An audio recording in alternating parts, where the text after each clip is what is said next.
Per me Montepramma è la conclusione. E la conclusione è data da 3 premi che ha avuto il progetto di restauro di Montepramma, un premio nazionale, uno europeo e uno mondiale. E quindi il progetto di restauro è stato definito il migliore del mondo. E questo chiaramente è motivo di orgoglio non solo per me, che ne sono stata promotrice e responsabile, ma per tutta la Sardegna. Perché un progetto come quello di Montepramma ovviamente si gloria del passato, ma deve guardare anche al futuro.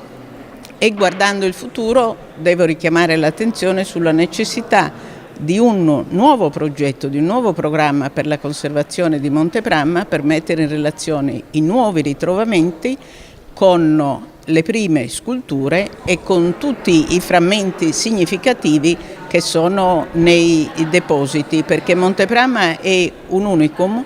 È un testo che ha il suo contesto nella scultura, nell'insieme delle sculture e nel territorio di provenienza.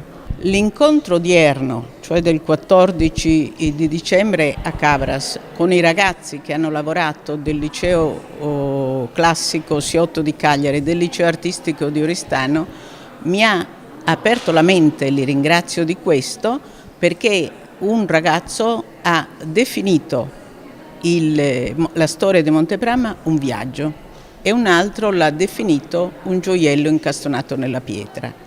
E allora Montepramma è vero, è un gioiello, io le ho sempre chiamate le creature preziose, è un gioiello incastonato nella pietra, ma dobbiamo vedere tutto il patrimonio archeologico della Sardegna incastonato nella Sardegna e il viaggio della conoscenza per Montepramma e per la Sardegna è inesorabile.